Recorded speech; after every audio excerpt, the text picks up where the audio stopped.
नमस्कार मित्रों। पन्ने पलटते हाथ, कहीं भी मौका मिले, अगर आपके दिलो दिमाग में ये ललक है कि कहाँ पर कौन सी ऐसी बातें मिल जाए जो आपके अंतस में बैठ जाए, तो इसके लिए पन्ने पलटते रहिए। चाहे फुटपाथ से मिली कोई किताब हो, कोई पत्रिका हो या कोई अखबार का ही टुकड़ा हो, उठाकर देखिए, मन मुताबिक बातें आपको मिल ही जाएंगी कहीं न कहीं। मैं तो कविताओं का शौक रखता हूँ, लिखने का भी, पढ़ने का भी, और जो अच्छी बातें मुझे मिल जाती हैं, चाहे किसी भी शक्ल में हो, कविता में हो, कहानी में हो, निबंध में हो, उपन्यास में हो, उस पर सरसरी नजर डालते हुए मैं और नवीन शर्मा ये कोशिश करते हैं कि वो अच्छी बातें आप तक पहुंचे। ऐसी एक किताब हाथ लगी है, माँ, मन और माटी। ये दरअसल ये पुस्तक तो मेरे एक मित्र की है, सतीश कुमार जी की। बहुत पहले, आज से तकरीबन 25 साल पहले, 30 साल पहले कह सकते हैं, आकाशवाणी के युवाणी केंद्र दिल्ली में इनसे मुलाकात होती रहती थी और इनकी कविताएं मैं रिकॉर्ड करके प्रसारण के लिए दिया करता था। ये सतीश कुमार जी दरअसल ये पटना के रहने वाले हैं और उन दिनों आकाशवाणी दूरदर्शन में ऐसे ही छोटे मोटे प्रोग्राम पेश किया करते थे। बाद में ये एक अच्छे वक्ता बन गए, कवि बन गए, चर्चाएं करने लग गए, एनालिसिस करने लगे, विश्लेषण करने लग गए राजनीतिक बातों पर, साहित्य पर। और फिर एक इनकी बहुत बड़ी विशेषता ये है कि ये खुद को मूल रूप से अशिक्षित बताते हैं और इसमें लिखा भी है, इसमें अपनी योग्यता में, कि मूल रूप से मैं अशिक्षित हूँ, लेकिन तकनीकी रूप से मैकेनिकल इंजीनियरिंग और कंप्यूटर साइंस की पढ़ाई की है इन्होंने। और आज ये एक सफल उद्यमी हम इन्हें कह सकते हैं कि अमेरिका के कैलिफोर्निया राज्य में सॉफ्टवेयर कंसल्टिंग कंपनी की स्थापना कर और वहीं पर इसे एक निदेशक के तौर पर चला रहे हैं। 100 से ऊपर कविताएं हैं और एक से एक बढ़कर एक कविताएं हैं। मुझे यकीन नहीं होता कि आगे चल करके ये जो युवाणी में साथ कुछ न कुछ बोला करते थे, लिखा करते थे, इतनी अच्छी कविताएं लिख सकेंगे, लेकिन इन्होंने लिखी हैं कविताएं। मैं तो बहुत प्रभावित हुआ। जब मुलाकात हुई तो इन्होंने ये पुस्तक दे करके कहा कि इसहाक भाई, इस पुस्तक को पढ़िए, मेरी कविताओं को पढ़िए और ये कविताएं कैसी हैं हमें जरूर बताएं। तो हम सिर्फ उनसे बताएं, हमने सोचा कि क्यों हम आपसे भी बताएं, इसमें ऐसी कौन कौन सी कविताएं हैं, किन किन भावों को लिए हुए हैं।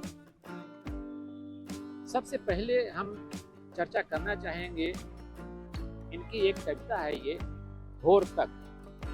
ये कविता है भोर तक। इनके कुछ शब्द देखिए, कितने प्रभावपूर्ण शब्द हैं। भोर तक पहुंचने के पहले प्रकृति को अंधेरे से गुजरना होता है, फिर भी वो ओस कण के रूप में प्रार्थना के अर्घ्य जल चढ़ाती है, जाती हुई रात के हृदय को नमी देती है और भोर रात की कथा मीमांसा में अपने आप को खर्च नहीं करती। वह बिहान गीत गाने, गुनगुनाने, फैलाने में उन्मस्त रहती है। कितनी अच्छी पंक्तियां हैं ये। और कविताएं तो इनके, मैंने जैसा कि बताया, 100 से ऊपर कविताएं इसमें दर्ज हैं। और एक है माँ के पास। जब जब एक सृजन शक्ति तुंग शीर्ष पर होती है, जब जब एक सृजन शक्ति तुंग शीर्ष पर होती है, वो माँ के पास होती है। जब जब संवेदनाएं कर्म धर्म के पुनीततम आयाम को छूती हैं, वे माँ के पास होती हैं। सचमुच माँ को हम जिस नजरिए से देख पाते हैं, कहते हैं कि माँ के कदमों में जन्नत होती है। वास्तव में अगर माँ का भरपूर दिल से आशीर्वाद अगर आपको मिल गया, आप असफल कभी नहीं हो सकते। बचपन की स्थिति से हर कोई गुजरता है, हम भी गुजरे, आप भी गुजरे होंगे। तो बचपना पे इनके कुछ शब्दों के संकलन को देखते हैं। एक दोस्त ने कहा कि हो सके तो बचपना में झांक कर देखो। और ये सच है मित्रों, सत्य बात है कि अगर आपके दिल के किसी कोने में अगर आपने अपने बचपन को बिठा रखा है तो यकीन मानिए आप बूढ़ेपन का एहसास नहीं करेंगे जल्दी। ये प्रैक्टिकल बात है। आप प्रयोग करके देखिए, आपके दिल के कोने में जो बच्चा बैठा है ना, उसे सहलाइए, पुचकारिए। कहने का मतलब कि कहीं भी फुटपाथ पर, गांव में, घर में, समाज में अगर कोई बच्चा मिल जाता है, देखकर मुस्कुरा दीजिए, थोड़ा सा मुंह चिढ़ा दीजिए। देखिए वो किस तरीके से आपसे प्रभावित हो जाता है। उसी बचपने की बात मैं कर रहा हूँ। एक दोस्त ने कहा कि हो सके तो बचपना में झांक कर देखो। तो स्मृति विस्मृति की तहों से गुजरते हुए लगा कि बचपना सही अर्थों में बड़ी उद्यमी होती है। वह पग पग उठाने से हिचकती नहीं, डरती नहीं। वह स्वप्नों के सांचे नहीं खोजती, भटकनों की तालिका नहीं रखती, खेमों खांचों खंडों के तराजू पर चढ़ती उतरती नहीं रहती। वह हर क्षण हर याम नए नए आयामों में अनायास अपने विन्यास को पाती रहती है। इसीलिए तो कहते हैं कि बचपन जो है सिर्फ वर्तमान को जानता है, भविष्य को नहीं उसे पता होता, भूत को भूल चुका होता है। बचपना जो है वर्तमान में जीता है। अगर आप बचपना महसूस करेंगे, वर्तमान में खींच के आपको ला करके वो आपकी बचपना रख देगी। आगे एक दूसरी कविता हम आपके साथ पढ़ना चाहेंगे, शेयर करना चाहेंगे। बौद्धिक भ्रष्टाचार। समाज में बहुत सारे भ्रष्टाचार की बात हम कर रहे हैं, करते हैं, चर्चाएं होती हैं इस पर, भ्रष्टाचार बहुत है। लेकिन सच मानिए तो बौद्धिक भ्रष्टाचार से भी जो सचेतक होता है वो लड़ता है। और ऐसे ही बौद्धिक भ्रष्टाचार से जो लड़ाई के शब्दों को इन्होंने इकट्ठा किया है, हम उसे आप तक पहुंचाना चाहेंगे। आए दिन पत्रों लेखों प्रलेखों में विचारों वादों की कवायदें, तर्कों तथ्यों की होड़ तोड़ मरोड़, दर्शन शास्त्र विशेषज्ञता की आपाधापी पूरे वेग संवेग से, पूरी घूर्णन गति से क्रियाशील रहती हैं। परिवर्तन के छद्म श्लोक पढ़े जाते हैं, प्रज्ञा प्रवचन के चतुर पैतरे पेश होते रहते हैं। यूं व्यवस्था के बौद्धिक नायकों पंचों के प्रवीण प्रपंच जारी रहते हैं। सचमुच ये बातें हम समाज में कहीं भी देख सकते हैं।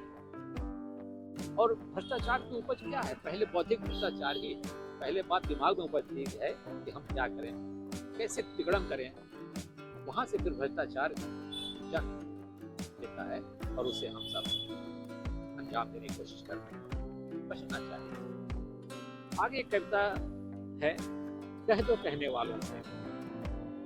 कह दो कहने वालों से कि जानता हूँ स्वर्ग आज आहत होकर धरती पर आया है, पर देता हूँ उनको साधु मन, देता हूँ उनको प्रेम वचन, देता हूँ उनको शुद्ध मनन कि जो विशेष नहीं संभव है वे भी अशेष हैं, जो विशेषज्ञ नहीं हो सकता है वे हेय नहीं, जो विशेषज्ञ नहीं संभव है उनमें भी कुछ ज्ञ हो और वो भी ज्ञ हो। कह दो कहने वालों से।